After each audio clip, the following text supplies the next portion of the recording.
Iginagalang kong kasamaan sa Senado, mga kababayan, magandang araw po sa ating lahat.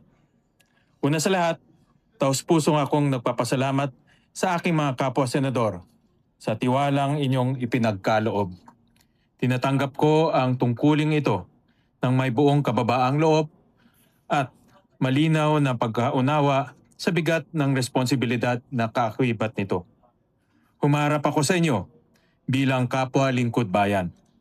Handa akong makinig, makipagtulungan at ibuhos ang aking buong lakas upang gampanan ang tungkuling ipinagkatiwala sa atin. Ang pagkakataong maglingkod bilang Senate President ay hindi pangkaraniwang karangalan. Ito ay araw-araw na panawagan na maging huwaran sa paglilingkod. Higit sa lahat, ang tungkuling ito ay pananagutan sa Senado, sa ating saligang batas at sa sambayanang Pilipino. Sapagkat ang tungkuling ito ay hindi tungkol sa iisang tao, kundi sa pangangalaga sa isang institusyong dapat magsilbi sa bawat Pilipino. Patid ng buong Senado ang panawagan ng mamayan, magtrabaho ang lehislatura, tugunan ang mga suliraning kinakaharap ng ating bansa, at unahin ang tunay at agarang pangangailangan ng ating mga kababayan. Naririnig namin kayo. Sa gitna ng mataas na presyo ng langis at bilihin, epekto ng lindol sa Mindanao, banta ng Super El Nino at iba pang mahalagang usapin, iisa ang inaasahan ng taong bayan.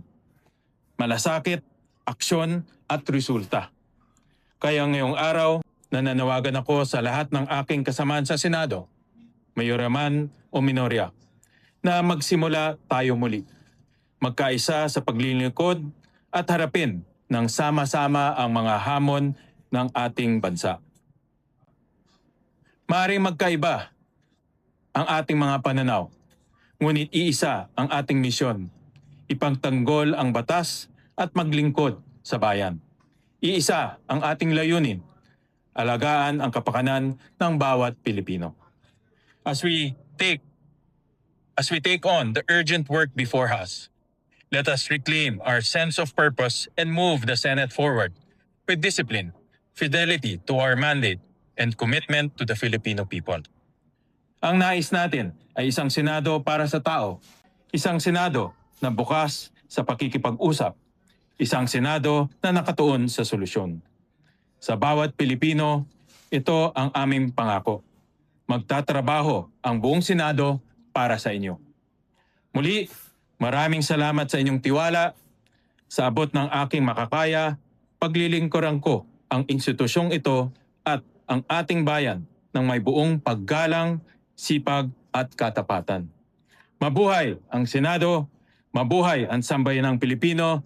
Maraming salamat po.